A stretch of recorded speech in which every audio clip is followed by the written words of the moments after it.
Well, joining us now from Cairo, Financial Times correspondent Borzou Daragahi. Pleasure to speak to you again, Borzou. Thanks for being with us. Let me read you what Prime Minister Abadi said before going into his meeting with the U.S. Defense Secretary. Arms, we need them all. If they can supply us with heavy weapons, with tanks, we need them badly. Is he going to get what he wants? Well, I think that's not determined yet. I think that he's in a tough situation in that he believes and his armed forces believe that they need these tools in order to defeat ISIS in various parts of Iraq. On the other hand, I think Obama is in a tough situation in that Iraq's security forces are largely viewed by U.S. allies in the region and Iraq's Sunni minority as heavily sectarian and heavily biased against the Sunni of Iraq. And there's been a lot of evidence of these sorts of weapons falling into the hands of Iranian-backed or Iranian-linked Shia militias and armed formations that in the past have been very hostile to the U.S., not just rhetorically, but who have fought against U.S. troops in Iraq. And when recently Saddam Hussein's hometown of Tikrit fell, Prime Minister Abadi, very outspoken, saying he didn't want those Shiite militias to enact revenge attacks. How did that go? Well, I think that the record was mixed, actually, in terms of Tikrit.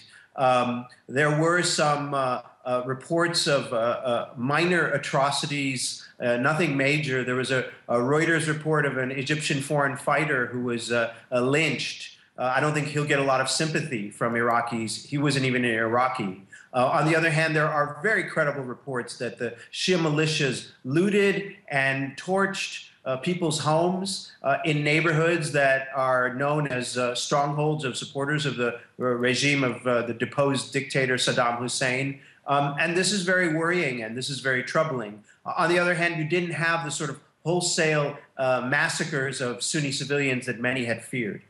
Borzou, I know you've covered the war in Iraq. When you look at taking back Tikrit, how does that compare with an offensive in Anbar province?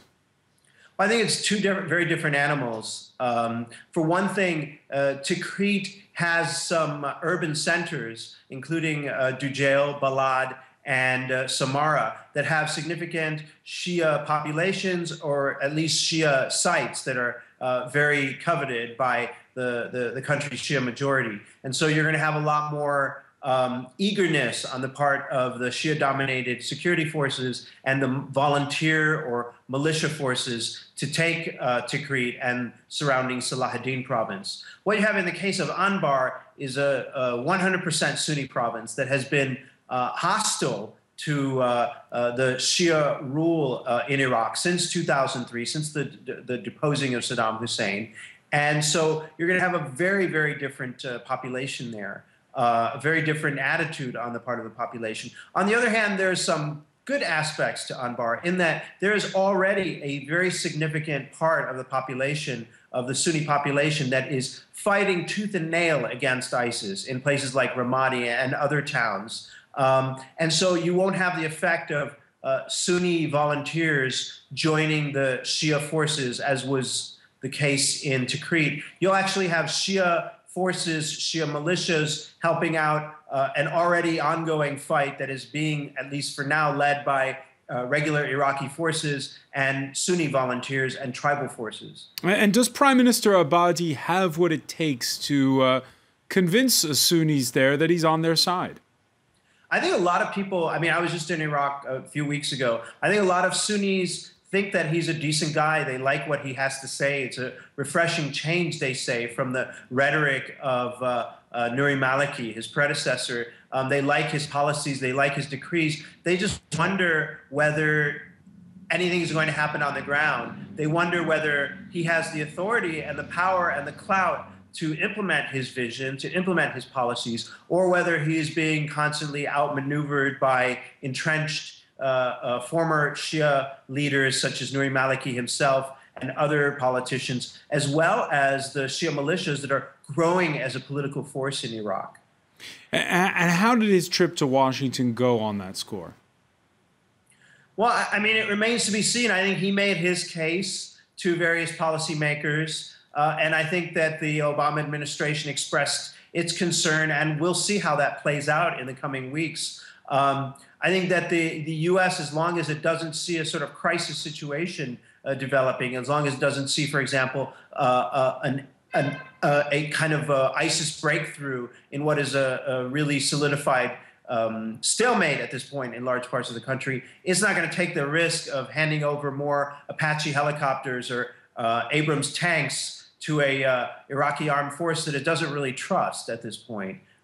So I think that they're waiting to see how things develop on the ground.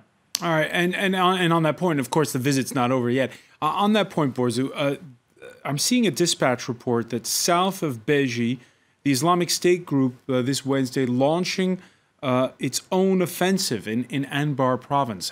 Where do they have the resources from to keep on launching fresh offensives? Well, I mean, the FT had a very interesting story from my colleague in Jordan, John Reed, today about how they're making a lot of money charging truckers who are bringing supplies into Iraq $300 to $1,000 a load.